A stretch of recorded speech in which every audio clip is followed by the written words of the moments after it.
we have breaking news from all across the league today, and most of it's not good. Adam Schefter, fill us in, starting with some rough news for the LA Chargers.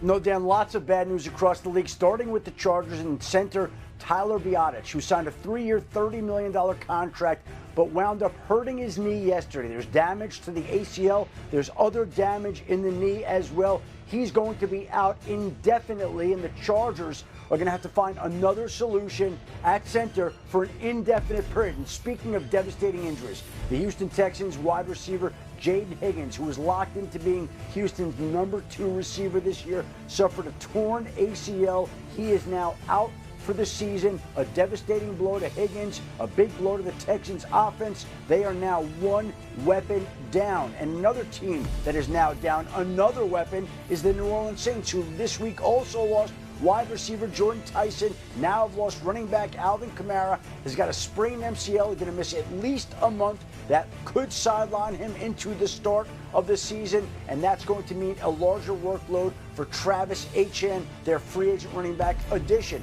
And speaking of losses, Jonathan Grenard, whom the Eagles traded for during the draft from the Minnesota Vikings, has been dealing with a pec injury, and the defensive coordinator of the Eagles, Vic Fangio, said today there is concern that he's going to miss the start of the season. And that's not the only injury the Eagles have had. Mekhi Lemon has been dealing with a hamstring injury. He was back at limited practice today. Meanwhile, Tyler Warren, the Colts' outstanding young tight end, just left practice a short time ago with an apparent groin injury, still in uniform without a helmet, probably done. If this sounds like Breece Hall from earlier in the week, maybe it is also a groin injury. Hopefully it's not too bad for Tyler Warren and the Indianapolis Colts. Well, there is Adam bringing us all down to start the show here on a Wednesday with a rip of injury news from around the league. Let's get everybody outside into the nice weather in Foxborough, where the Eagles are facing the Patriots in joint practice today, which of course meant a reunion between A.J. Brown and his former team. Also meant Sal Paolantonio was on the scene, and after practice he caught up with A.J. Brown. Listen to this. That first route, that 9 route, down the sideline, they called your number right from the get-go. Did Q get away with a hold there? Just a little bit, just a little bit. But he pulled himself back into play. You know, obviously there's no call, so it doesn't matter. So he won that rep. You know, I got a lot of respect for Q, man. He's incredible. He's going to continue to get better, and I'm expecting some big things from him. What do you think of your quarterback? You're spending a lot of time with Drake May after practicing one-on-ones, right?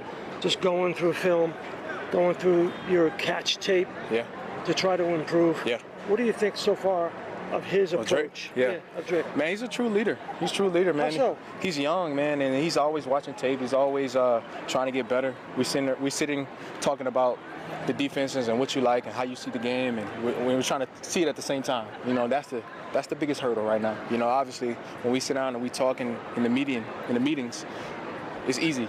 But when we out there and the bullets flying, we need to think at the same time, and that's where we're getting to. And we've done good. We have done good sometimes, and we miss the mark sometimes as well, and that's expected. You know, because we still learn each other and we're still trying to keep this thing going. Still got love for Philly? Always. I will always have love for Philly, regardless of if I'm liked or hated.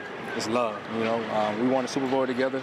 I'll never forget that. I love my fellow teammates. I still talk to them. It's love, man. Talk to Jalen? Not him, but a lot of guys. But I'm sure we'll probably catch up at some time this week. Okay. Yep. Appreciate you, man. Thank y'all. Yes, sir. Yep. And now we welcome in Sal Paolantonio, who is on the scene in Foxborough. Sal, lots of eyes on this joint practice. Fill us in on everything we need to know from today. Well, Dan, the big headline, obviously, from today is that A.J. Brown revealed that he's not talked to Jalen Hurts since the trade to the New England Patriots. That was the headline. And, of course, Jalen Hurts recruited A.J. Brown to Philadelphia. They won a Super Bowl together. A.J. Brown's daughter, godfather, is Jalen Hurts. So they've had a long emotional connection, and now they're not talking. He said he was going to try to catch up with him before he leaves this town tomorrow after the game on Saturday, and we'll see if that happens. But for me, from a football standpoint, Dan, the big headline out of the New England Patriots in this practice is that A.J. Brown, far and away today, for both teams, was the best wide receiver on the field. He caught 6 of 7 balls. Remember, this is a guy that got not only one but 2 $100 million contracts out of the Philadelphia Eagles. He was 30% of their passing offense last year. Patriots lose Stephon Diggs. They got to try to get back to the Super Bowl. They brought in A.J. Brown. It looks like all of the offseason work and off-the-field work between A.J. Brown and Drake May is definitely paying off. And as for the Philadelphia Eagles, well, Jalen Hurts did throw 3 interceptions today in these joint practices. He threw a lot of balls to running backs, to Saquon Barkley and the rest of the running back crew.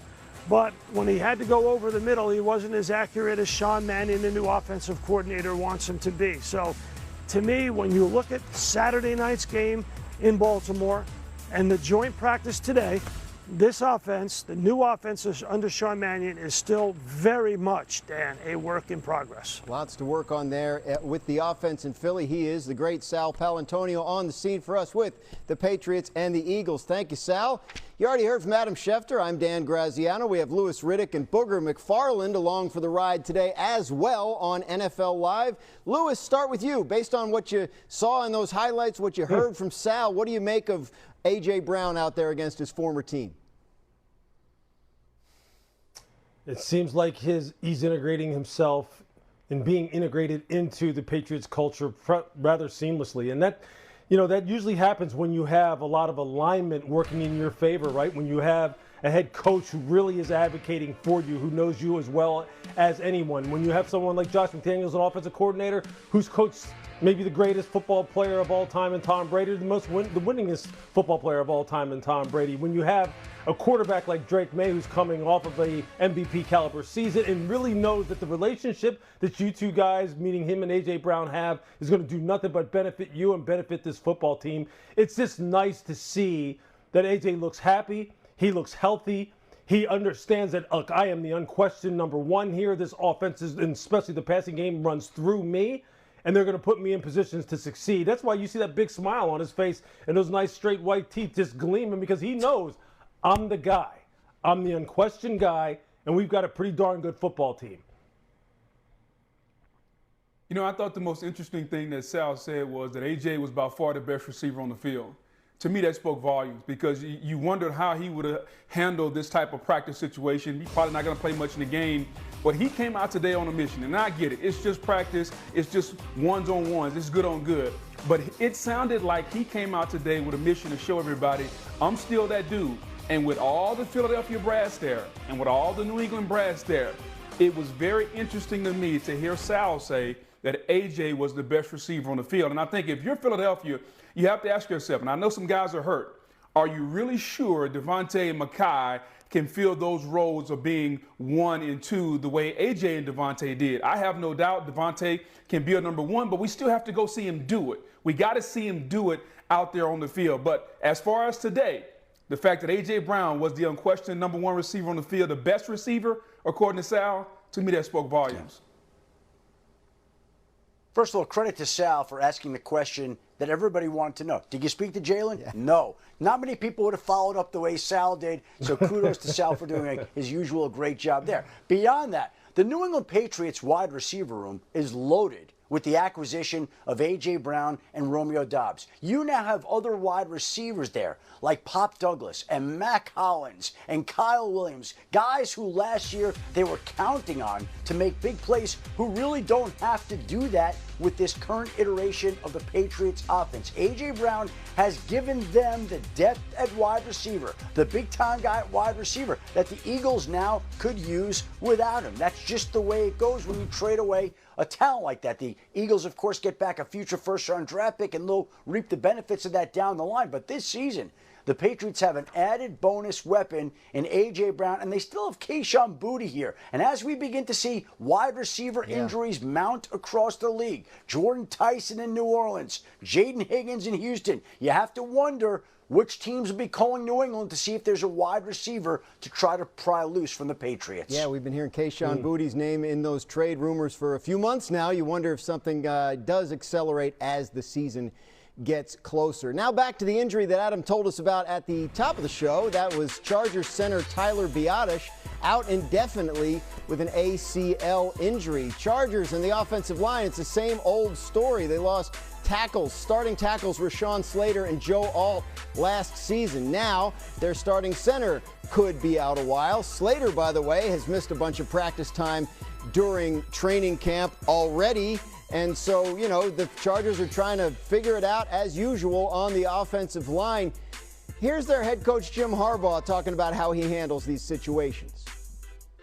Takes the wind out of your sails. You gotta sleep it off. You know, one night wasn't enough, and you know, but trajectory of the team is outstanding. But yeah, you know, you get the player like Tyler Biotish, who was, I mean, just been so dialed in, so invested in the team. Booger, I was at Chargers camp. They were talking about Biotish and how thrilled they were when Washington cut him, how excited they were to be able to get him. He fits everything they want to do on offense. How big a loss is this for the Chargers offense? Yeah, I think it's a huge loss. First and foremost, if you're a Charger fan, man, I feel for you. I mean, 1 year it's Joe Alt, it's Rashawn Slater. Like, they always seem to have a huge injury out there with the Los Angeles Chargers. So I just feel bad for their team because that kills all the morale. And some people will say, yeah, this is just a center. Well, think about what happened with the Detroit Lions when their center had to retire, and the offensive line just couldn't get right. The center is a key position. It's the center of the offensive line. It makes all the calls. Depending on your quarterback, it may set the protection. So this is a huge deal. I think as long as their two tackles are going to be healthy, though, they can make up for this. But make no mistake whatsoever, losing a starting center, the middle of the offense, somebody who's going to help your quarterback make all the calls and set the protection, that's no small deal. Yeah, it's not a small deal at all. I mean, primarily because of the communication piece of it, Boog, as you just mentioned, and the fact that Tyler has played a lot of football and really was a middle-of-the-pack center in terms of effectiveness whether you're talking about running or blocking, run block win rate, pass block win rate last year at Washington. But the good thing here is that this football team really did go out in the draft and really try to draft some depth. And they have a guy named Jake Slaughter who's going to wind up, you know, probably stepping in for Tyler Biotish, who was a second-round pick out of Florida, who I really like. Who, as you can see here on your screen, this is a guy who's got good quickness, he's got good lateral mobility, he's got good pass pro technique, he can sit down and he can anchor, he's got guard center versatility. Mike McDaniel, offensive coordinator, talked about the fact that he was a guy who in the first preseason game played guard. He can play center. So I think, look, he's going to need to step up now. He's a second-round pick. You know, second-round picks, I don't care what position it is, they are guys who you figure are going to, at some point in time, be starters on your football team. They need to make sure that they fortify this offensive line. First and foremost, they need to make sure they don't lose anyone else. Right. Because, look, Justin Herbert has just taken way too many hits. They weren't able to capture the line of scrimmage last year. The run game was, non-existent. And Mike McDaniel knows that all starts up front with availability and then the ability to develop these guys as a group of five into a cohesive unit. And without it, they're dead in the water. They're just dead in the water, man. So they cannot lose any more people. Jake Slaughter's going to have to step up and play big. Yeah, second-round rookie. They had been working him as a possible starting guard, but maybe moving him back to his natural position as center. And as you saw a minute ago there on our screen, the Chargers drafted 4 offensive linemen this year, trying to make sure they don't get caught short at those vital positions again. Vikings holding a joint practice in Minnesota today. You may have heard that Kyler Murray is now the starting quarterback for the Vikings after winning a competition this summer against J.J. McCarthy.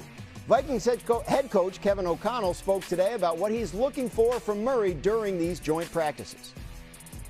Regardless,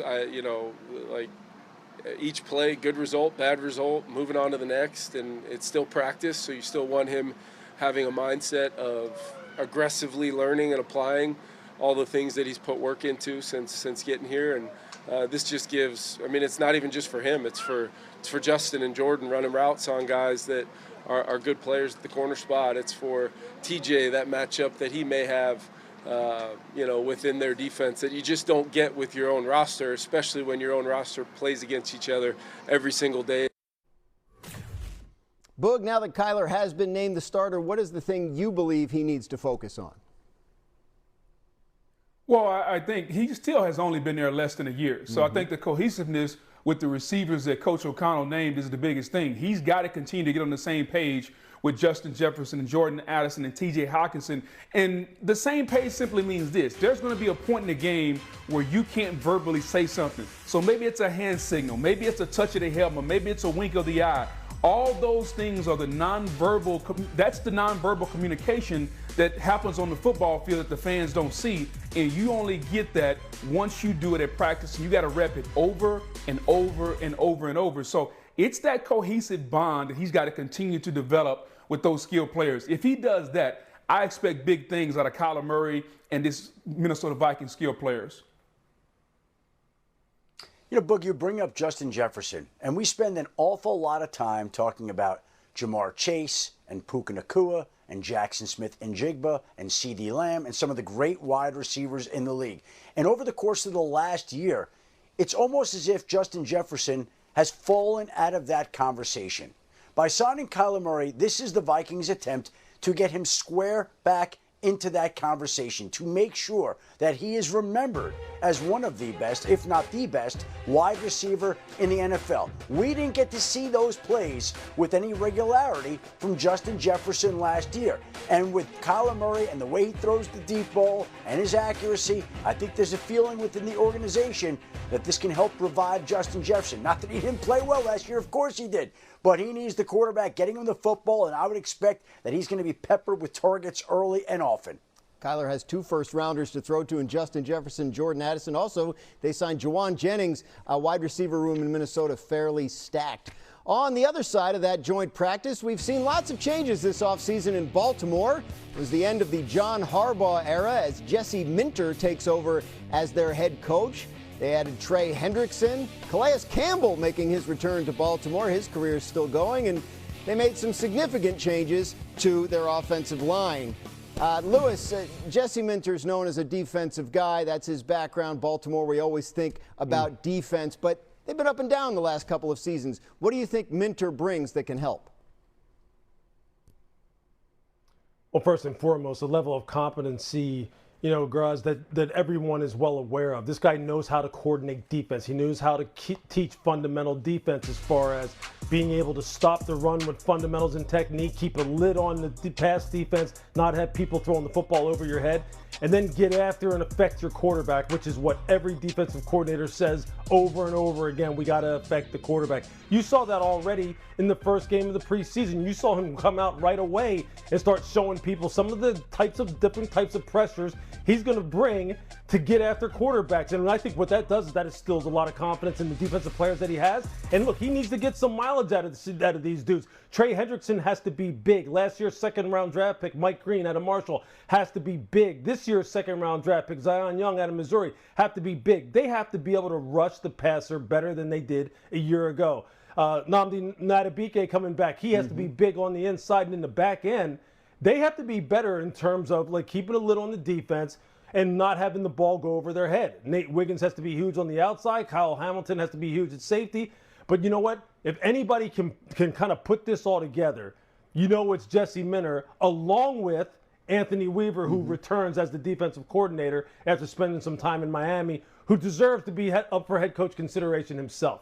I think this Ravens defensive unit will have a comeback this year, and people are going to be pleased. You mentioned Nnamdi Madubuike, only 2 games last year because of that neck injury. He leads all Ravens in sacks since 2020, so getting him back would be huge. New on NFL Live, we have more injury news coming down today, and it's about the Ravens. Ravens center Danny Pinter was carted off a short while ago at the joint practice with the Vikings. Pinter has been vying for the starting center spot after the Ravens lost Tyler Linderbaum to the Raiders in free agent stories. Adam, start us off. The Super Bowl champs have a new cornerback?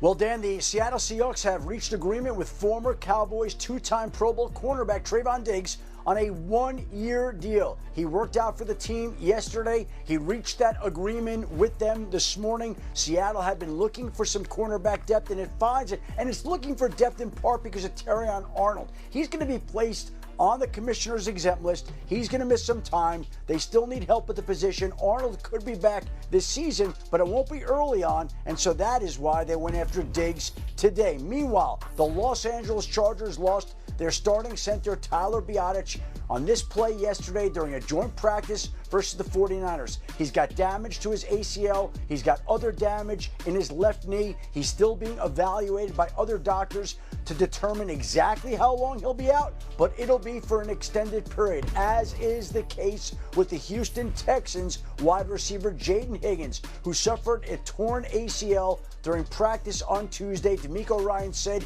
they were evaluating him for a leg injury. It turned out to be the worst case.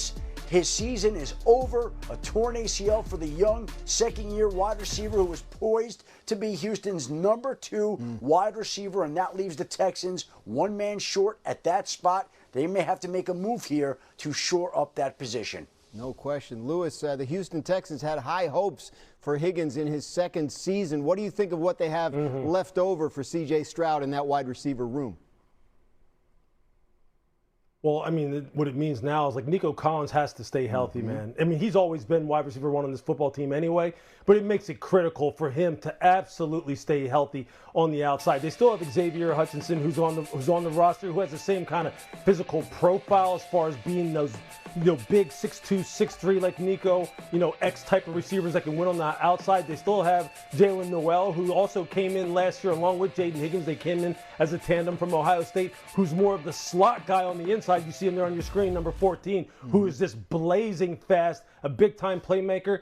It makes the health and the availability of a guy like Tank Dell all the more important as well. But look, this is big. I mean, this is a big deal because Jaden Higgins was tied for the team lead last year in touchdown receptions, third in receptions, third in yards. So it's a big loss, especially when you're looking at just how important it is for C.J. Stroud to have a big-time year here in 2026 as well. Well, not to just echo what you said, Lewis, about it being a big loss. I think it's going to put more of an emphasis on the offensive line and running the football, because that's the one thing they really couldn't do last year. They couldn't run the football. They waited on Joe Mixon to come back. Joe Mixon never came back. Now they go out, they get David Montgomery. You bring him in. Can he be your every down back? I don't know. We're going to find out how much gas he has left in the tank. But I think to say that the wide receiver core has taken a hit with this Jaden Higgins injury news would be an understatement. We don't know what Tank Dell is going to be. All accounts, he looks pretty good so far. What's he going to be once he gets back to full health? Nico Collins, can he stay healthy all season long? I just think this is going to put more of an emphasis on how they want to run the football, because this cannot just be C.J. Stroud and throw it around. We put a lot of pressure on this young man, and he's got to live up to his home deal, because he didn't finish the season off well last year. But they got to run the football to have a more balanced offense. Heading into year 4, C.J. Stroud really has never had a reliable running game in Houston. Obviously, they hope that they have fixed that this year. On the flip side of those joint practices in Houston are Fernando Mendoza and the Raiders. Mendoza has been going against the Texans' first-team defenses the last couple of days, and he had a lot to say about that experience.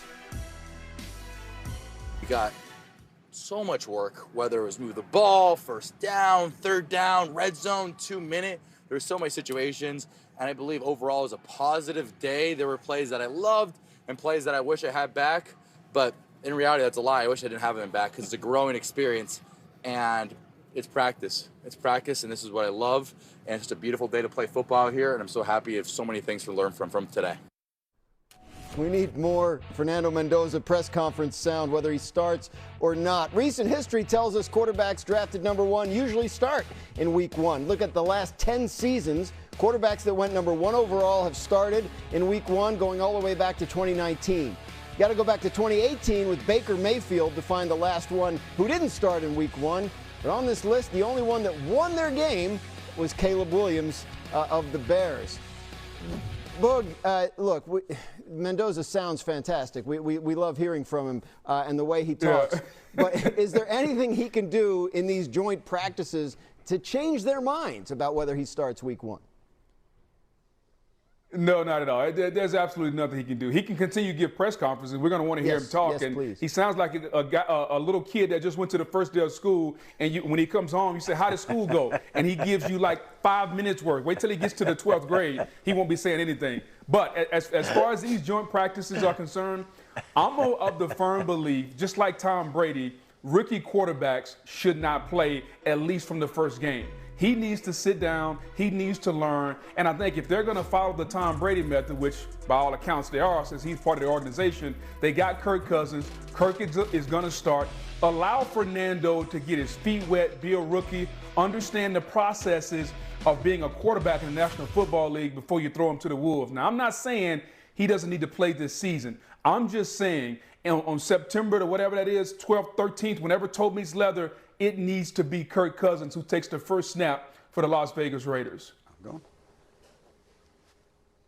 And it's a beautiful day to play football. It's a beautiful day to talk about football. How could somebody like that, who has an attitude like that, not rub off on the entire building? Just tremendous to watch. But this is going to be Kirk Cousins' job. That's why they signed him. And he's the perfect guy to learn from, to be around. He knows what Fernando Mendoza is going to need. Mendoza knows that there's no rush to get him out there, unlike those previous 6 #1 overall quarterbacks. And that's the thing that I always find interesting, too. There have been so many of those teams that have said, we're going to take our time. We're not going to start our guy right away. We want to make sure that we don't rush him along. And lo and behold, each of the last 6 quarterbacks selected #1 has started on opening day. The Raiders have said just what these other teams have said initially. We're not going to rush him along. Let's see how long they stick to that. Yeah, we know eventually he's going to have the job, Lewis. He's the #1 overall pick. But whenever that day comes, what does this experience of going against a top-flight defense like the Texans do for a guy like that? Look, everybody talks about in the NFL how the speed of the game changes when you get to this level. The speed of the game, throwing windows open and close in a hurry. The pass rushes on you sometimes in under 2.5 seconds. It's like you have no room to breathe. It's just like controlled chaos. Well, that's what he's getting to see with the Houston Texans because they're the very best at it. Look, iron sharpens iron, right? This is what you want. You want to see your young quarterback go up against a defensive line that is going to be touching him in 2.5 seconds or less a lot. The throwing windows are going to open and close in the blink of an eye. His anticipation, his understanding of route progressions, where he needs to go with the football, his mechanics, all of that stuff he's going to have to be super, hyper focused on when you're playing against a team like this. There are no gimmies. There are no, there are no FCS or Division II teams on the schedule when you get to the NFL. And right now he's getting a taste of what it's like to play the best of the best. And that's exactly what you want, though, because then you get to look. I truly do believe Fernando looks at this as, look, I want to see how I measure up, man. I want to see if I've got it against these guys who are the baddest cats in the league. That's what you want. You want someone who runs towards that, not runs away from it. Texans, the only team last year that had multiple players with at least 12 sacks. That is a real legit. New on NFL Live, we know Travis Hunter can play offense and defense, but how about special teams? Check him out nailing a field goal at today's practice. Boog, did you ever hit a field goal in practice? And if so, did you celebrate like this? No, I never hit a field goal. I was just focused on playing a little bit of moonlight fullback and defensive tackle. I know Lewis could have never played on offense, but I did both ways. All right, well, man, please. Lewis, do you have a rebuttal? Nothing. Yeah, you know what? I'm gonna break out the tape. I got offensive stats. What are you talking about? All right, maybe tomorrow on NFL Live we'll have a chance to see some of that tape. But in the meantime, we're going to take it to Tampa Bay, where Baker Mayfield did not get the contract extension he was looking for from the Bucs this offseason. He has said he felt disrespected by the offers from the team, but he has been at camp, and yesterday he had this to say about expectations for the team this year. I think we're going to shock a lot of people this year, and so I'm excited to just get on the road and do that. There's no embellishing. I think you can't avoid it. There's the TVs everywhere. I think everybody's confident. Yeah. Hell yeah, I am. Everybody's picking us probably to have a losing record, so we'll see. Boog, I feel like Baker's watching different TVs than I am. Are people sleeping on the Bucs, or what's going on here? Well, I don't know if people are sleeping on the Bucs. Everybody that I talk to thinks they're one of the favorites, if not the favorite in the NFC South.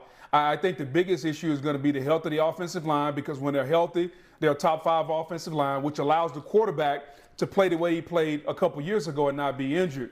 No Mike Evans this year. Can Emeka Egbuka stay healthy? Can they get production from Chris Godwin? So these are all question marks from an offensive standpoint. And then the biggest question of all is, can the Tampa Bay Buccaneers rush the passer? Because if Todd Bowles and this defense can rush the passer without blitzing, now they can get the ball back to this offense. And make no mistake about it, this is a huge year in this organization, not only for Baker Mayfield, who wants his money, for Vita Vea, who wants his money, but for Todd Bowles and Jason Light. This team needs to be a playoff team, and if they're healthy, I think the NFC Championship game is their ceiling, where they would probably meet up against everybody's favorite, the Los Angeles Rams. Yeah, I don't think anybody's sleeping on him either. You know, look, Baker likes to make up stuff. He likes to make up stuff to keep himself motivated, keep himself edgy, keep himself ticked off at everyone. That's cool. It works. It works, right? We all need some sources of motivation. Book hit the nail on the head. The offensive line stays healthy, the offense is going to hum.